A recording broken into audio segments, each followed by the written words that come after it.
Let's jump in. Yeah. Today we're going to talk about some upcoming events. We've got, like mentioned earlier, some people from the R&D team going to be in Paris. Generation Insider. Emily, maybe you're talking about that, I think. We're going to talk about some governance stuff. We've got Little Labs talking about their community spend proposal upgrades, and then Austin talking about Token 2.0 updates. And then we've got some new product stuff that we're going to share with everybody. So permissionless credit classes coming, and then decentralizing Regen Ledger maintainership. And then at the very end, we've got a special guest, Pulsar, who's going to be sharing their stuff with us. So doing a little demo. So with that, upcoming events, community meets, as always, we've got the Regenerati News Hour is going to be next week on Thursday, and then normal schedule 2 weeks from today is the next Registry Science and Foundation community call. That same day is going to be the Environmental Stewardship community meeting, just an hour earlier in the morning. And then we've got the Regenerati News Hour the next week, and then 4 weeks from today will be the next Product and Protocol community call. So with that, let's talk about the more exciting upcoming events with Sarah going to Europe. Hey everyone, good morning, first and foremost, or in my case, it's now the evening. I'm actually in Lisbon now, on my way to the events, clearly. I'm taking the trip to all of the Blockchain Paris events right now. I'm in Lisbon in order to connect with some folks from RefiDAO and some local refi communities here in Portugal. And then I will be heading to Paris. You can find me first at Funding the Commons and CheFi Summit for ETHCC. You'll be able to find me around ETHCC in general. I will be at an event for women in the Cosmos called Cosmos on the Vine. If anyone is a woman in the Cosmos ecosystem and would like an invite, please hit me up so I can get you on the list. And I will be presenting a few different things at OsmoCon and Nebular. At OsmoCon, I've been working as a team lead for the Cosmos Ladies Cartel, which is basically the ladies in Cosmos self-organizing. We have worked to get most of the OsmoCon demos to be led by women. So they're a series of technical presentations of different product stacks that women are giving at OsmoCon. And I will be giving a short one on Regen Marketplace. We were retiring some credits for the footprint of OsmoCon Live and helping folks understand how to use the marketplace in general, and maybe going over a little bit of permissionless credit class exploration. And then I will be giving a longer education presentation, including marketplace demos and permissionless credit class demo at Nebular for a full 20 minutes. Nebular Summit is probably the second or third largest Cosmos ecosystem technical events that happens every year. It's sort of Cosmoverse and Nebular and a few other events like Atom Berlin, which is happening this week. So I will be all around Paris at lots of different refi events and lots of different Cosmos events and lots of different climate impact events and women in blockchain events. So if you or your communities will be in Paris, please let me know. I know Sari, our community manager, is also coming to Paris. So we are going to be the ladies that represent the Regen Network on the go this time, which will be very fun. And just really looking forward to the opportunity to educate the community about some of the topics we're going to discuss today. And also really looking forward to just seeing all of our refi friends in person, our Cosmos friends in person, just our general blockchain industry partners in person. So come find me in Paris. I'm Erda_Keta. I'll put it in the chat on Twitter so you can find me on the go. So if anyone has any questions or would like to get involved with any of these events, if you are a woman in Paris and you want to come to OsmoCon, I have a code that I can give to all the women to basically come for free. And I have a number of other ways to get community members involved that are in Paris. So hit me up if you want access to cool stuff, or you just want to understand what's going on with Paris and what kind of community events there are, so you can take advantage of getting to know the community in person. So that's Paris. It's going to be lots of fun. I'm looking forward to it. Definitely. It is Very exciting. Thank you. Awesome. All right. LinkedIn newsletter. Cool. I can take this. So, Yeah. hey guys. So if some of you didn't already know, our ecosystem team has created a new LinkedIn-based newsletter called the Regeneration Insider. So as a Regen Insider, you get exclusive access to articles that we've written on both the basics of the carbon market, as well as some of the innovation happening in the industry, and some recent articles that we've shared, like the one pictured here, explores going beyond carbon with biodiversity credits. We also just launched a new 5-part series today on urban forestry that you can check out as well as of this morning. And yeah, as a Regeneration Insider, you also get early access to new carbon and biodiversity credits as they become available on Regen Marketplace, as well as free white glove service from our team to help you make the right offsetting choice based on your needs. So yeah, if you want to sign up, you can go to our LinkedIn page. And if you just scroll down a little bit, you'll see our newsletter section and you can just hit subscribe. And if you want to just get it straight to your inbox, I can plug that URL into the chat and you can do it old school. But a lot of people are really responding to the LinkedIn newsletter. I know a lot of people's inboxes are just really crowded these days. So we've just been, getting a lot of great feedback. So I wanted to share it with you guys. Thank you so much. Does anybody have any questions on that before we go on? All right. All right, no worries. All right, let's go forward. Regen Ledger governance updates. Who we got for this one? That'd be me. Dave? Awesome. Hi, greetings everyone. This is Dave Fortson. I'm CEO of Level Labs, longtime deep partner of Regen Network Development and the Regen Network community, also validator. So today I've got my validator, Level Labs validator hat on. Level Labs validator is pretty deep into across the Cosmos ecosystem and the chains that we validate for, digging deeper into kind of the best practices and optimizing community-led governance, public governance of blockchains and proof-of-stake networks. And our proving ground and a lot of the kind of where we're sourcing our knowledge is just watching what is needed and how we can better optimize what's happening within the Regen Network community. So we're taking a little bit of what we're learning out in other models that other chains are doing. We're obviously taking what we're learning here in Regen, and at least in this discussion, continuing to try to figure out the best way to bring a little bit more standardization to Regen network governance as governance becomes more important. Frankly, right now, anyone with a deposit can put up anything that they want the community to vote on. In some ways, some people love that, the kind of freewheeling Wild West nature of that, but also can create stability issues, other just kind of general crypto FUD issues where without a steady approach to governance, you can create uncertainty around the stability of something that in this case is going to be a globally governed public ecological ledger. So we're trying to bring some more professionalism and standardization to that. So we have a Commonwealth post up. I'm going to actually put it here in the chat if you want to jump in. We don't have a lot of comments, but this post is the summary of a last round of community feedback that we got, where we came up with kind of two main parts. One is like a standardization of like a governance template, basically to bring something on chain, including the socialization in the community, how we outline data, make sure we have all the data there that will allow token holders to adequately evaluate and then express their opinion on a governance proposal. And then part two really deals with some of the kind of conversations we've seen internally around community spends.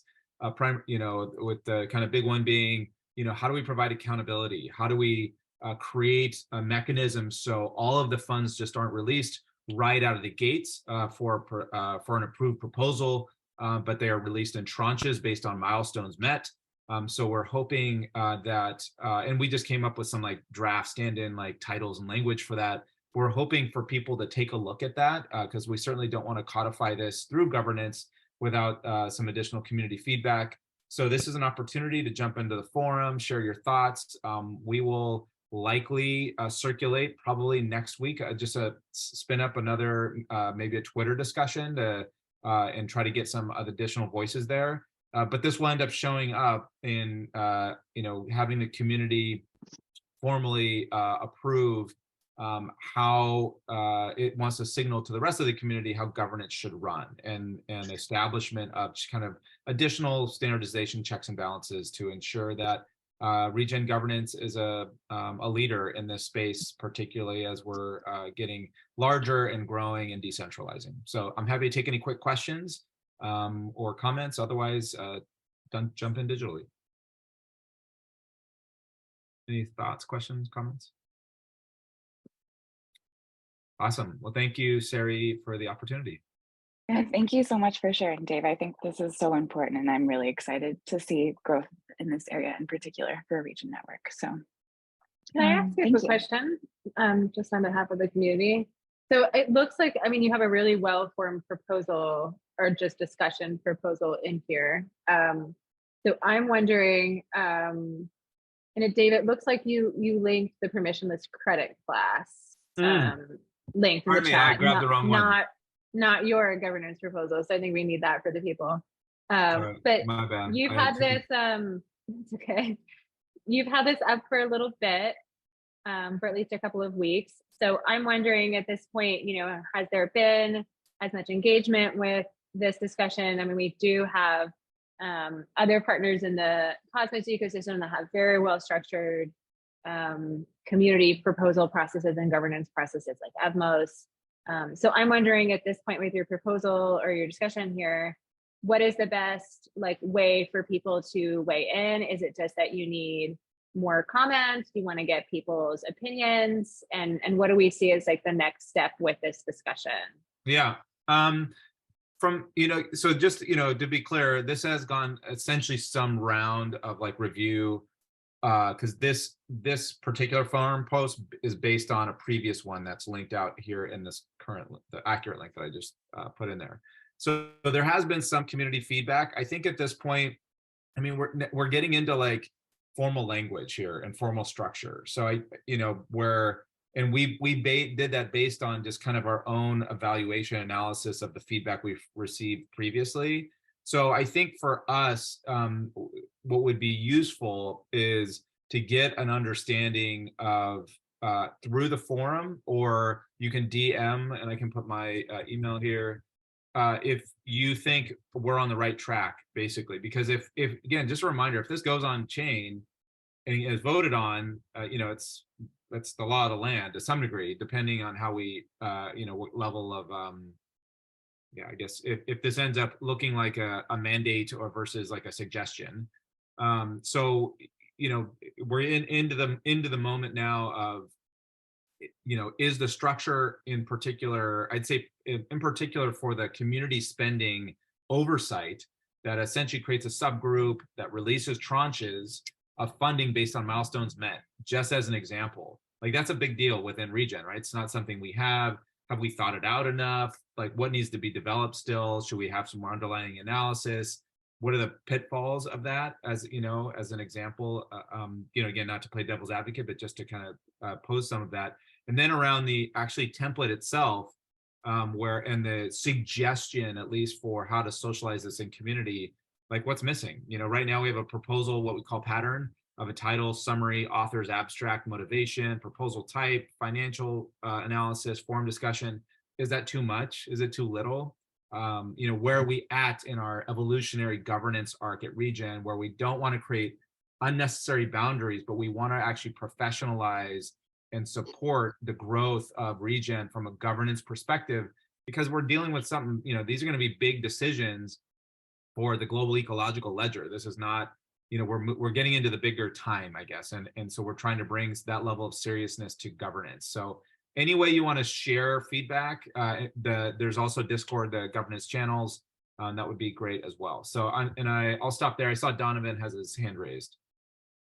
Just a small question. I'm quite new in this whole principle, and thumbs up because I come very developing country where the concept of refi and blockchain is quite a new concept.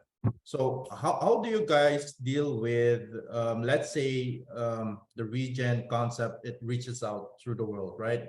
Currently, it's mostly focused on the Northern American part of the world, right? But let's say other countries join and they assess a lot of region tokens, and there will be an imbalance in the voting structure. Do we think about that? Because I've seen it through the Luna Classic. That's a whole other story, but you know, the token holders can maybe give the course of the whole proposed Yeah. voting structure. Yeah. How do we deal with that, or how do you guys deal with it? That's a great question.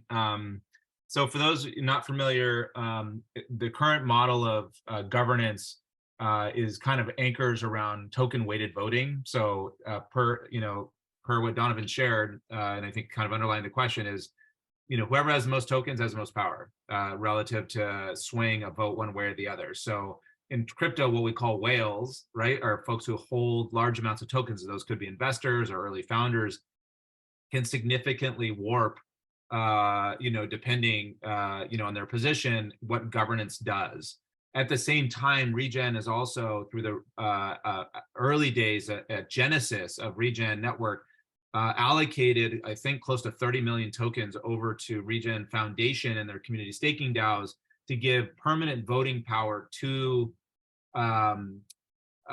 scientists and land stewards and non folks who aren't necessarily investors or whales per se. So there has been an effort early days to distribute token voting power to the community more broadly, where it's not centered on, frankly, somebody just protecting their token bags, basically. So there has been some effort there, and again, governance can be calibrated a bunch of different ways. Like, for example, we're considering right now permissionless credit classes is a topic that just was raised yesterday in the forum, where it will give communities, developing countries, indigenous communities, groups of farmers, the ability to spin up their own credit classes without needing approval from the whole community in order for that to happen. So that's an intentional effort to, again, continue to decentralize and hand decision-making more granularly over to bioregions and remove it as from something that the whole community needs to vote on and may suffer from, apathy or, weighted voting that may swing too far to the other. But it's a good question. I don't know if I have the perfect answer for you, other than no, it's perfect, because that's a great safeguard you guys put in place during the genesis of the blockchain, because that was my biggest concern. Let's say other stakeholders come into play in the coming years, and people who do not have the same intentions like the pioneers might get veto on the voting, and their intention might differ from the whole principle of regen. So it's good. I'm amazed that you guys regarded that as one of the core principles, to give the, let's say, the veto vote to the scientists and the people who come, right? At least that's the intention. But it's a good issue to continue to monitor, I'd say, from the community perspective, and also create, continue to evolve governance to match the needs of a decentralized climate finance movement. I think is something that we're paying attention to here at LOA, and certainly I know the early founders, tried to already design to prevent against, the centralization of power. Yes, the imbalance. Yeah, because speaking of experience, I come from Suriname with 93% forest, and we deal with a lot of so-called third-party interventions. And when we as a nation try to even opt for a carbon credit strategy, there's always a third party who takes the course by itself, and they fiddle on a lot of things. I'm really talking, I'm playing open card here. It's people, agencies like the UNDP or the UNEP, or even other NGOs. So I'm happy that this concept takes more form. And I told Ned about it that in my case, that's why I joined the group, and it's amazing stuff. I'm trying to reach out to more of my network within Latin America to discuss refi and decentralized carbon credit or even environmental stewardship. So thumbs up. I like the Right on. principle. Yeah. Well, thank you. Thanks for sharing. All right, Awesome. Sarah, Thank you back guys to so you. much. Yeah. Yeah, that was wonderful. Thank you guys. Okay. More governance. Austin or yes. Yeah, I'm here. Hi, everyone. I'm not usually on this call. I'm Austin Wade Smith. I'm the ED at the Regen Foundation, the same entity that David was just talking about with the 30% token holdings to give community stake within the larger network. So Donovan, I just DM'd you, but we should chat. I think about that question. We think about that question at the foundation every single day. So incredibly relevant and apt question. Yeah, I'm talking about something that's been actively discussed within R&D as well as in the foundation. Primarily the focus of Will Zoll from the foundation is around this idea of the Regen 2.0 tokenomics upgrade. And it's a large topic that has many different facets to it, and perhaps token economic working group might be a bit of a misnomer. I think what's really essential to be developed and incubated through our dialogue is how there could be a third party, another entity, which is outside of Regen Network development and outside of Regen Foundation that can actively steer and direct governance processes, upgrades, actual contributions to the code base, et cetera. And so their contributions might also fundamentally influence like what the token economic scheme looks like. And as part of being a decentralized network that's compliant, it's important that we incubate and support more and more entities to begin to contribute directly to that outside of foundation and R&D.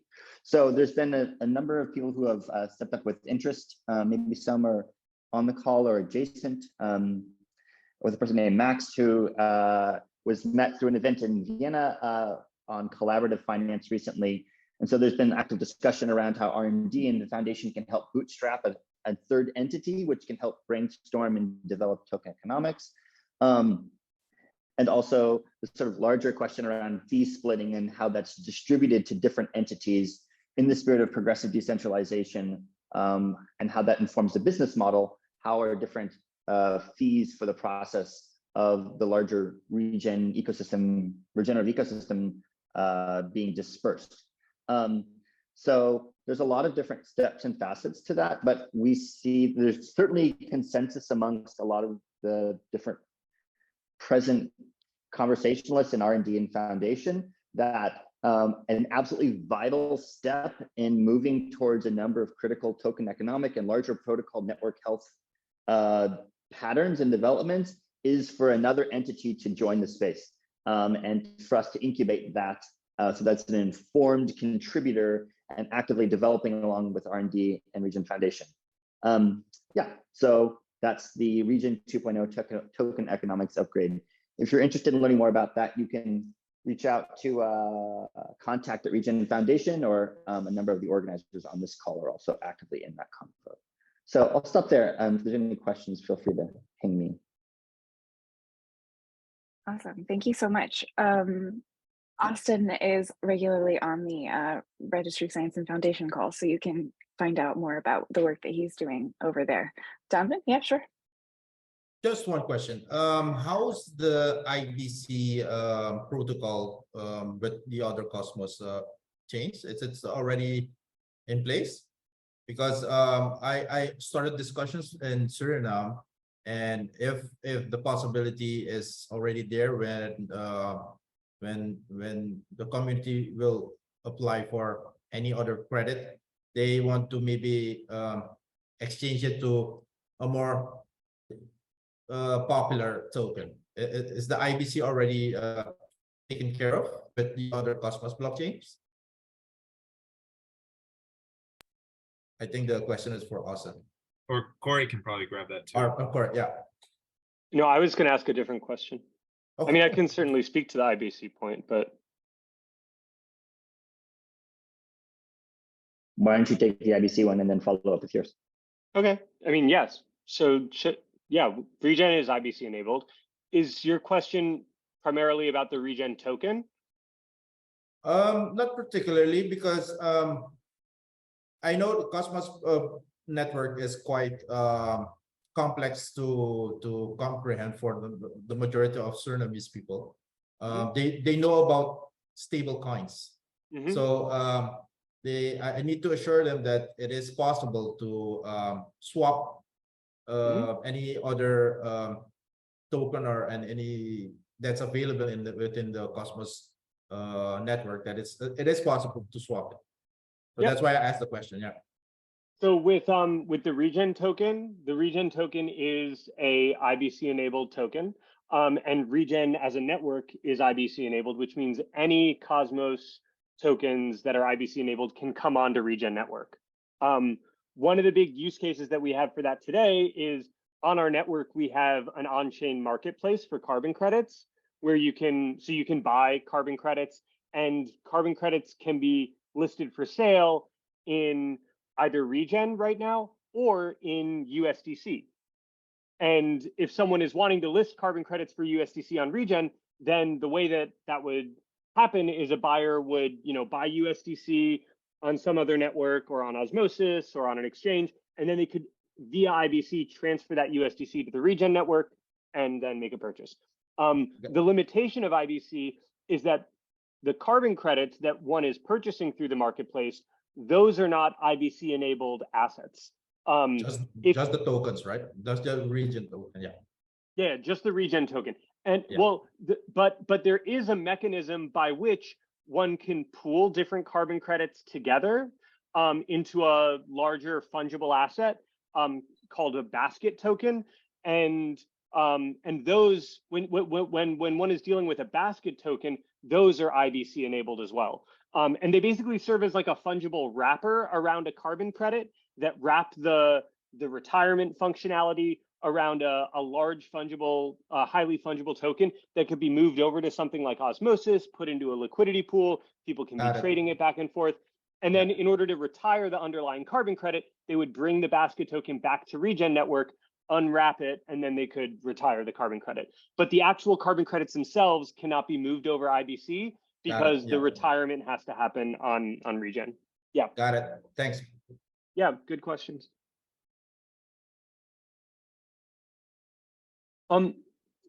Corey, you had one.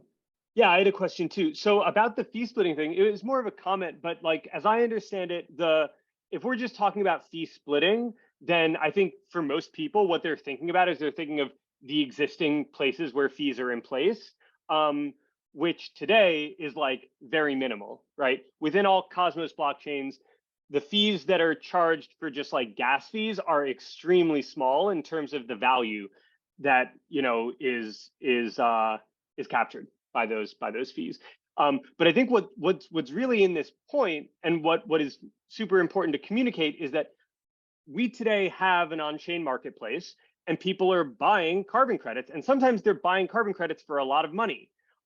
They're not doing a high volume of transactions, so it's not like there's thousands of transactions per day happening on Regen Network, but the transactions that are happening are quite high in the economic value. So what's on the table here is not just about fee splitting, but it's now that we have an on-chain marketplace, is the network wanting to move in a direction where there are actually fees being introduced that are proportional to the value of marketplace transactions.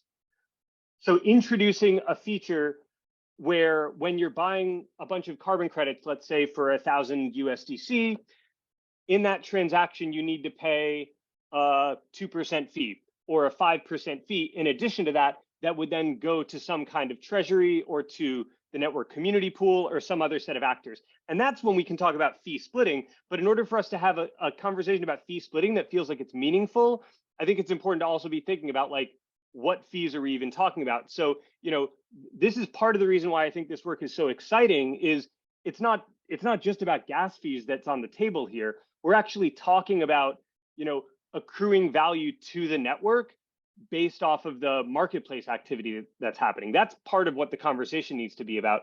And so if folks are wanting to engage in this conversation, like it is one that has quite a lot of economic weight for the network. It's not just about like the 50 cents per transaction gas fees that we have. Awesome. Thank you so much for adding to the conversation and answering questions as well. I want to move on so that we can get everything going, but definitely go check out the discussions and all right. Okay, another one. Permissionless credit classes. Is this you again, Corey? Yeah, this one was me. Awesome. So this just went up yesterday. We at R&D have been talking about this for a bit, and I think it might have even been socialized on one of the last Regenerati news hours that this proposal or this initiation or initiating this line of thinking and this conversation was going to be coming from R&D, but we're wanting to establish a conversation around permissionless credit classes. Today, credit class creation, the process by which people can instantiate new categories of carbon credits onto our network, is something that any individual who wants to engage in that process needs to directly apply through a governance proposal to become an allowed credit class creator, or they need to engage with Regen Registry, which is currently like sitting within R&D Inc. or R&D Public Benefit Corp, and go through a process with Regen Registry for us to basically steward and help the instantiation of a new credit class as a partner of ours. And that's something that we thought was important to do from the start of when we first introduced the eco credit module. We wanted to make sure that the first categories of assets that were coming on chain were of some pretty high bar, high quality, that we were able to kind of play an active role in sort of setting that standard. And I think we're at a point now where we would like to open up to the community to see, like, is this a process that people feel ready and prepared for having more accessible to the network? So technically what this means is it would be a governance proposal to actually disable the credit creator allow list. This would transform Regen Network into where it is today, where there needs to be some kind of governance or partnership process for someone to basically add supply into the carbon credits of the network, to a system where there are basically two tiers of credit classes. I mean, there will be many tiers, but from that day forward, it would kind of feel like there were two tiers. There are basically the community credit classes that people can pay a fixed fee of Regen to instantiate on chain and manage totally themselves. And the community is sort of like entrusting in them to have some sort of quality bar for these. And if buyers are purchasing these credits, they're understanding that it's kind of up to the buyer to sort of assess what the what assurances there are and what kind of due process has been followed, whether it's around land tenure or whatever with regards to these credits. So that's this category of permissionless community credit classes. And then credit classes that are engaging formally with Regen Registry would be sort of differentiated on the marketplace, would have like a little, an icon that says these are ones that have gone through the Regen Registry program, and that would denote ones that were adhering to the due process outlined in the Regen Registry program guide. And yeah, this would be a pretty big shift for the network, but one that, as we're wanting to create a culture where it feels like the token holder community really has like an active voice in the direction of the network, I think we're feeling like it doesn't make sense for the entirety of the supply to be bottlenecked by one organization, and wanting to move towards a position where it is a bit more of a collaborative community process, and it feels more open in that way. So similar in theme to kind of the stuff that Austin was talking about in us wanting to engage with the broader community to support with leading some of the token economics work. This is kind of another different type of invitation where we're really trying to solicit and see what people think about there being more active participation, particularly on the supply side of the kind of carbon market platform of Regen Network. So I want to also note that there are two supplementing supplemental proposals that are in the Commonwealth discussion. One of them is updating the credit class creation fee. So currently, I think that fee is 20 regen. That was from when we originally launched. The regen price was very different at that time, so it's definitely overdue for an update. If we're trying to keep that bar of, I think 20 regen at the time, maybe it was around like, it was somewhere like a little under $100, I think. But now, you know, if we're wanting to re-up that, I think we just need to reassess sort of in a permissionless credit class world, you know, what do we think the financial barrier to entry should be? You know, we're still assuming that there should be some fixed fee to prevent spammy carbon credits from coming on the network. But yeah, it's kind of like, you know, we have a stab at like 1,500 regen making sense, but curious to hear what folks think about that. And then the last thing is that credit types, which is a way by which when you create a new credit class, you're actually denoting what the unit is, whether it's carbon, whether it's biodiversity, whether it's a water credit. Those are still controlled via governance. And right now, the only one on Regen mainnet is carbon as a unit, so carbon credits, so to speak.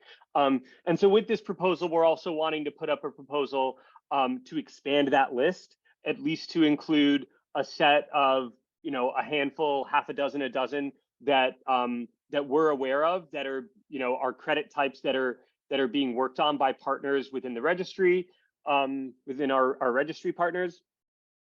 But you know, this is something that we're also kind of looking for input from the community on in terms of what credit types would it make sense to be adding to this initial list. You know, our intention is to kind of like have an active discussion on Commonwealth, get some input from people, and when it feels like we've got alignment, not just on permissionless credit classes in general, but also on what the fee should be and what this, you know, initial set of credit types should be, we can bundle all of these proposals together. If not in a single proposal, maybe we'll do them as 3 separate ones, but all kind of at the same time, and yeah, can put them on chain, sort of in one coherent unit.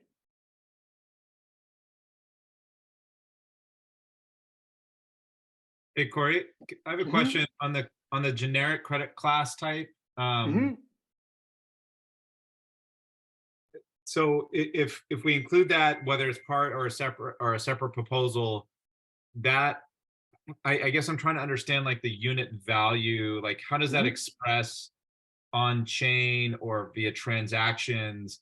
I mean, like carbon, it seems like there's like some level of like normalization around a kind of, was a ton price a price.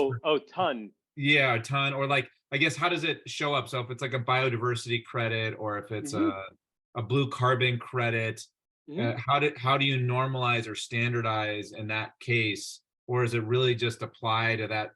You know, are there going to be 1,000 different versions of a blue carbon credit in this case, or how does that work? So I mean, I'll answer the generic, and I should have talked about that when I was running through the credit types, but like let me first talk to what you were speaking about at the end here. So I think our hope is that we're aligning, like with carbon, the one on chain literally says, if you query it, it's like carbon measured in metric tons equivalent or whatever. So it says specifically what the unit is.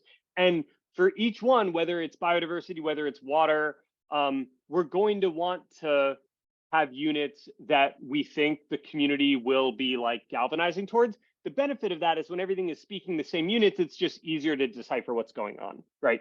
So part of the process that we're going to have to go through both internally, like with the registry team and our partners, but also here on this discussion is like, okay, for biodiversity, there's a lot of discussion around what units might make sense for that.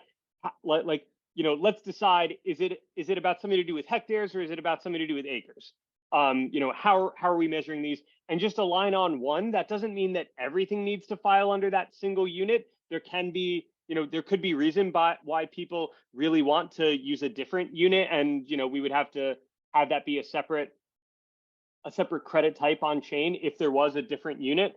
But the hope is that the community is kind of like galvanizing towards one, and then that's what they're actually like denominating in. So for each category, there's maybe like there's maybe one unit is the hope. Now, for things like environmental stewardship, that may be a lot more challenging, right? If you talk to Ned and the work that he's doing with Fibershed, we've been talking about this kilo sheep hour credit. We'll have to decide, like, okay, great. Is that what we're calling it on chain, or is there a more generic version of that that we want to be instantiating, such that other related credits could be, attributable or sort of denominated in a similar kind of way. And so that's like to sort of the latter part of your question. Now, this generic credit type, the thought here is that, maybe we're in a situation where people who are wanting to create credits are like know fully well that the unit that they're working with is something that only their credit is going to deal with. Maybe you could think of a much more narrowly scoped version akin to the kilo sheep hour, where someone's doing a project where they really don't imagine anybody else in the world to be tracking by that same unit. And they decide, I don't want to have governance go through a process of like registering this unit on Regen Network. They can, like, the thought here is that we could have one credit type which was called generic, and the unit was just named unit, and that credit class could otherwise denominate in its metadata what that unit represented. And it wouldn't be registered on chain in the same way, but at the end of the day, the reason for these being registered on chain is that multiple credit classes can point to the same unit when that makes sense. But if someone is doing a credit class where they don't presume that anyone else is going to deal with the same unit, the idea is that a generic credit type allows for them to do that and have something very bespoke to them without having to go through a governance process for like a very narrowly scoped unit. That's super helpful. Thank you. Awesome. If there aren't any further questions, let's, one more. Yeah, go for it, Paul. I guess I would just wanted to clarify, are you thinking that the credit types would remain, I guess, permissioned via on-chain governance? It wouldn't just become the Wild West? So if you read the Commonwealth discussion, not saying like you should have read it because I literally put it up last night, but like, to everyone, like if you go in and read the Commonwealth discussion, we actually do elaborate two potential options for how we might manage credit types. One is that R&D does some upfront work and we lean into this proposal and we kind of get a candidate list that just sort of gets us to a really good place where we feel like things are, we've got a nice set of initial credit types on chain to, enable the community engagement that we want. But there is another option where we actually, I don't know if we would turn credit types totally permissionless, but the thinking was that maybe we would make registering a credit type optional, registering a governance credit type optional, such that, if someone wanted to like make their own bespoke one, they could do so. But the issue is if you make it, if we were to just say that, oh, credit types themselves are totally permissionless, you're kind of dealing with what's the word? It's like with domain names and domain name squatting or something, right? Someone could just be first to the mill and say like, oh, I'm going to make the water credit, and because they're all identified by their abbreviation, and so you could have name squatting on those abbreviations and stuff. And so for ones that are actually registered, that credit classes are using to sort of all point to the fact that they're like running under the same unit, I think it still makes sense to have that be something that governance is involved in and managing. But there is an option that we outline where we potentially do like a software upgrade to make registering with one of those like governance like endorsed units is optional. Thanks. Awesome. Thank you, everyone, for that. Okay. Product update. This one, me too. Cool. I can keep this one kind of short, but I think it sort of goes along with the stuff that we've just been talking about, which is, R&D, and we have some blog posts that we're working on to communicate this a bit more formally where we're going right now. But the company is looking towards shifting to leaning a lot more into where, in terms of software development, where we can add value earlier up in the, I guess you could say, like in the chain of credit class creation, and of like engaging with like supply of carbon credits and other types of eco credits into the network. And with that, that means just we're having less bandwidth for actual regen ledger sort of network level maintenance these days. That's being matched with what we're seeing is like a lot of inquiry and excitement around things from introducing the liquid staking module to all the token economics upgrade that that David was posting about. So with that, like we're wanting to make sure that we're like holding space and actually inviting the community to sort of step up and be engaging more on a maintainership basis with Regen Ledger. This is a process that we're going to be communicating about, and we'll be taking some more time. But yeah, basically, we're looking for community members to take a more active role in contributing to the Regen Ledger project. And so that's the Go, repository that is basically the Regen Ledger node binary. And so we've got in our head, a list of epics and features that will be circulating soon with the community to try and just stimulate some ideas of the different types of things that we see as like high priority to potentially work on.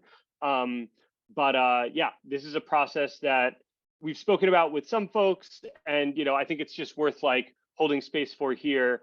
And yeah, more to come. But if there's anyone that wants to like talk about that or ask clarifying questions about it, I think it's a good time to do so on this call as well.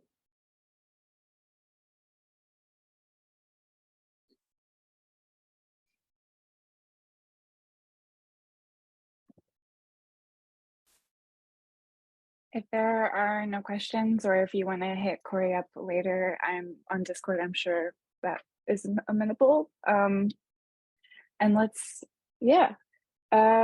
see Pulsar's demo before we all go about our days. So, hi everyone. My name is Sia. I'm representing Pulsar.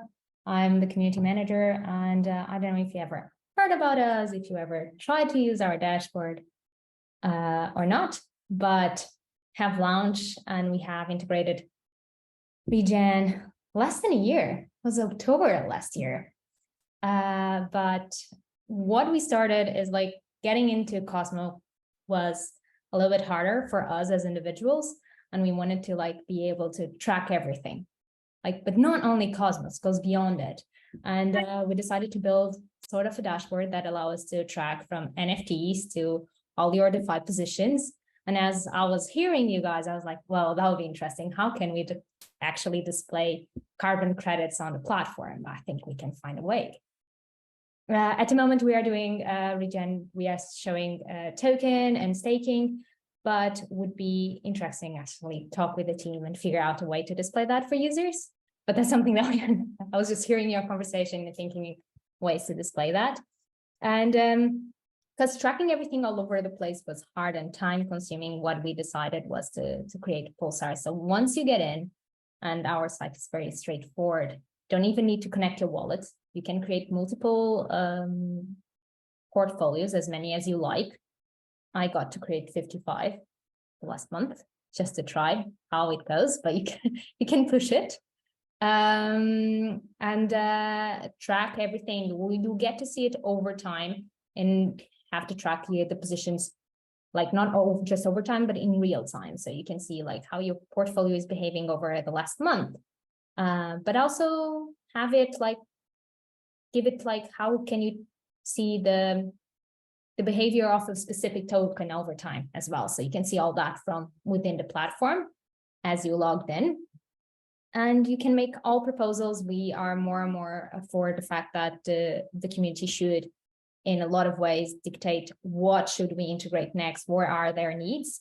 And recently we launched our proposal page. We go through it every Friday and see the votes of every user. So it's pretty simple to vote on. You can create your own proposal, but you can also like vote on others that are available. It's pretty easy to like, if you want to see something, to just search what is on and what is already have been done, what is in progress, and what are the most requested. And that's a little bit it. I can open the platform if you allow me to share the screen. To Yeah, say absolutely. a little bit. So if you don't mind, One second. I think I need your help, sorry. Yeah, I got you. One second. Oh no. Okay, here we go. Okay, you should be able to now. And it would be cool also if you don't mind dropping a link in the chat so people can check it out on their own as well. Yeah, sure. Here it is. Thank you.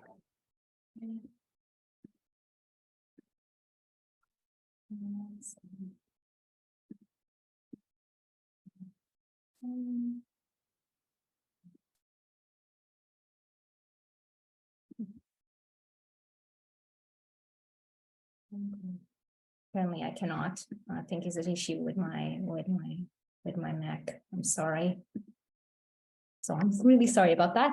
But once you logged in, the first thing that you see is like you can just put a wallet and you don't need to connect it to verify all your tokens.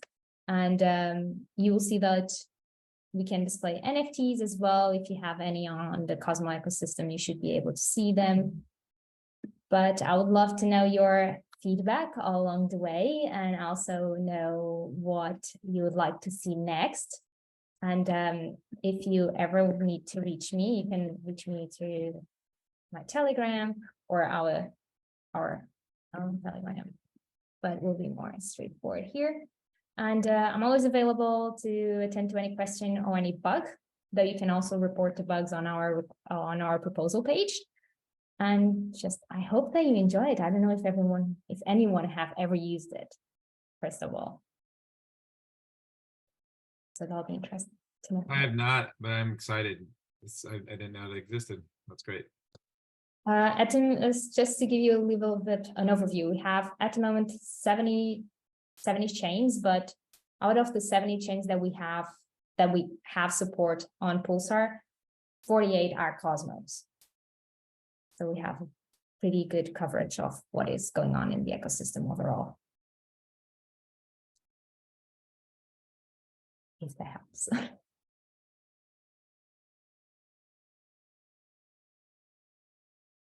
Okay, so here is the inside of the platform.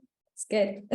That little part here is a little bit of our time series, what you can see, how it behaves. You can on top change it from 1 day, 1 week, 1 month.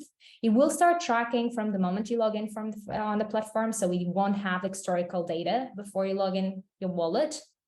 And then we'll separate either your debt positions, your holdings, and the value that you hold on NFTs.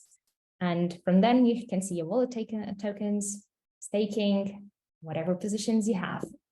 Overall, we deliver on Cosmos, we cover futures, debt, health, farms,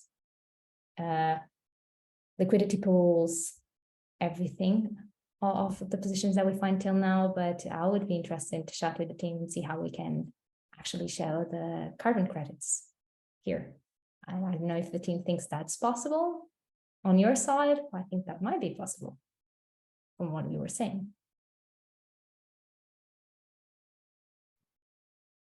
Very awesome. Thank you so much for sharing. Does anybody have any questions?